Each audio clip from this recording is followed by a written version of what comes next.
Hi, I'm Father Demetrius. Our brother Finbar, our soon-to-be newly professed junior monk, who does our new newsletter, asked if me and Brother Will would give a little video so we can sort of explain why we do jiu-jitsu, why we got into it. So I thought it'd be good not just to have us do it, but to ask somebody who's been doing this far longer and is far better than us, our coach, Combined. Bo, to likewise answer that question. So I'd say let's start with Brother Will. What got you into jiu-jitsu, and why do you train, especially being that you keep getting banged up? Yeah, I never did martial arts growing up. My dad did martial arts. I think he did a type called Shukukai, and my brother did Taekwondo. And I grew up playing baseball and mostly baseball. And then Father Demetrius was asking me if I wanted to come. He said, "I'm training at this place in West Orange. You want to come by?" I was kind of putting him off. Finally came and sort of immediately fell in love with it. And I've said to Demetrius in this that I've never started a sport where I felt like I've been this bad at the beginning, and that's sort of part of it. And that also fits in with our Benedictine sort of ethos of humility. If you want to learn humility, come to a jiu-jitsu class. That's really what I get out of it. Yeah, for me, it's a very similar thing. As Bo can attest, when I started here, I was 270, and that was after having lost some weight. My heaviest, I was 320 just a couple of years back. Some people on campus, especially the teachers, I'm sure, will remember me being nice and rotund. So it's health reasons for me, but also not just physical, but mental health. One thing I love about jiu-jitsu is it forces me to clear my head. Because if I literally am not focused on the guy that's quite literally in front of me, wanting to hit a technique, wanting to choke me, wanting to catch me in a joint lock, if I don't focus solely on them, especially when I'm rolling with this guy, I've lost. And the thing I love, which ties in with Brother Will, especially the way we do it here, is a lot of jiu-jitsu gyms do. You're paired up with that guy for a round, 5 minutes, 10 minutes, whatever it is. Here we tend to do 5 minutes. And whether you submit him or he submits you once, 0 times, or 100 times, you keep facing that guy until that bell goes off. So you have to learn, one, you're not the best. You get that humility. You have to clear your head, and also you learn when you are good. And something about that, growing up in rural PA, something about that very primal masculinity of, yeah, I know where I stand with these guys in a physical way, appeals to me. Again, not to be like a chauvinist or anything like that, but just that primal nature of it, that primal element of, yeah, I can defend myself, I can defend my friends. Well, what got you into it, man? Yeah, I'm still trying to be good at jiu-jitsu. So, I mean, it's an ongoing process. I don't think you'll ever feel that you've mastered it. I still feel like I'm a student, with you guys. I just happen to be leading the class. Yeah, it's definitely been an awesome journey. It continues to be an awesome journey. And the main thing that got me into jiu-jitsu is really the UFC. In 1995, when Ken Shamrock was fighting in the UFC, I remember us getting VHS tapes and putting it on and watching it, and it was really exciting. It was awesome. Jiu-jitsu was being displayed by Royce Gracie on the stage of the UFC, and that's what attracted me originally. Then when I went into the military, I was stationed in Camp Pendleton in California, and it was a big UFC and fighting scene. And also jiu-jitsu was part of that because submissions were part of that. So we actually did those things in the military. And it all began with us having one-on-one fights or platoon-on-platoon, matches. And it was awesome. I was instantly into it. Fast forward many years later, it was very, very difficult to, I lived in Pennsylvania, to find a place to train. It wasn't like now you're driving into a there's a jiu-jitsu place, in every town. Mm-hmm. Back then it wasn't like that. You had to travel far. So, didn't have the means, but eventually jiu-jitsu gym was close enough, 45 minutes away, which was the closest gym, a close good gym, that I started training in 2007. and then since 2007, I've been training basically full time since then.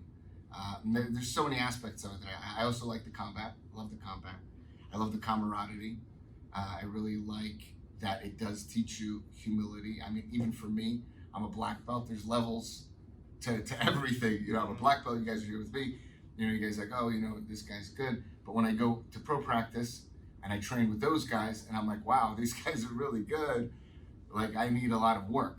So it's good in that it allows you to kind of, you know, gain that humility, but also be able to look at yourself and be able to, you know, take a look at failure, most importantly, and really dissect it and see what you did wrong and learn to grow from failure. Okay, not just, you know, walk away from it or hide from it, or you know, just not have make up an excuse, or not even have the chance to fail. So you fail a lot, okay, and it's in something that someone wants to, they want to choke you, they want to break your arm, you know. Not that they would, but that's, you know, that's the intention. We have rules in place where, you know, we mitigate the you know, the risk, but that's what they're trying to do, and you're going to fail a lot. And you can't go home, you can't get upset at it. You have to dissect it, think about it, and solve the problem. You know, and the problem that you're solving is someone trying to attack you. You know, so it's a very fluid situation. It gets you to think, you know, creatively, and really you have to calm yourself to be able to deal with the problem at hand. And that is the biggest takeaway for me, is that it allows me to deal with problems here and work on that in a stressful situation, because someone's trying to choke you or break your arm, and be able to take that and apply it to life. And that is the most important. That is my most important thing that I get out of it, is be able to, you know, fail, and then get better through failure, because there's really no other way that you can get better at something except doing it, failing at it, fixing it, and moving on. And that's the process.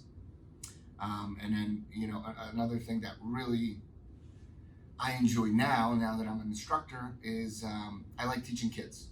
You know, I like taking kids that are, you know, maybe they don't, you know, they're not aggressive, or, you know, maybe, you know, they're timid, or, you know, something's going on where they, you know, maybe they're afraid to take chances, you know, and take that kid, put them in jiu-jitsu, allow them to, you know, toughen up, make mistakes, fix them, get through, you know, these, what you'd call problems. They're not really, they're jiu-jitsu problems, right? But being able to understand the problem and getting through it creates a better human being. I think creates a better human being. And I really like having kids now that I do that with, and they become stronger, you know, and they can grow up to be productive people. And that's one of my favorite things.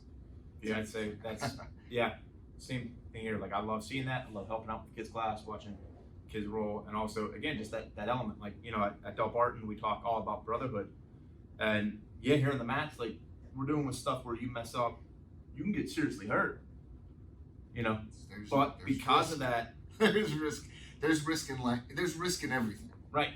But what I'll say is, because of that, because it requires this absolute trust in the guys you're training with, it creates a friendship and a brotherhood that, again, I think, as we talk about brotherhood at the school, is just a great message and a great thing for anybody to have. As you build that confidence, as Brother Will said, you learn that you are not going to be just a genius at every little thing, that you're just going to fall apart, and everybody has to have that learning curve. And I love it.